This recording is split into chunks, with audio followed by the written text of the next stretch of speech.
finita come nel corteo del 22 settembre al porto di Marghera, con gli idranti sparati dalla polizia sui manifestanti. La protesta "Blocchiamo la Leonardo" davanti ai cancelli della fabbrica a Tessera. Leonardo è uno dei simboli di chi è una partecipata statale, l'azionista di maggioranza di Leonardo è lo Stato italiano, e è stato dichiarato da Cingolani stesso che l'invio di armi a Israele e le relazioni economiche non si sono mai fermate nel corso del genocidio. È il simbolo di chi si arricchisce sulla morte, la distruzione e sull'economia di guerra, e siamo qui anche oggi perché questo è un simbolo, e andando incontro alla finanziaria di guerra che ci sarà, perché stanziare oltre 30 miliardi di euro in economia di guerra, spostare il famoso 5% del PIL in armamenti, significa chiaramente fare delle scelte, finanziare la guerra, le armi, e togliere risorse e finanza a quello che invece sono i bisogni quotidiani, il welfare, l'istruzione, l'università, la sanità, la casa pubblica.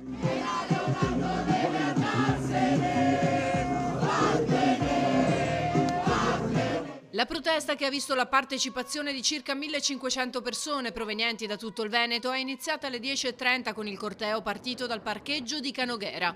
L'obiettivo era quello di invadere simbolicamente la fabbrica, ma un ampio dispiegamento di forze dell'ordine in tenuta antisommossa ha impedito che potessero avvicinarsi oltre.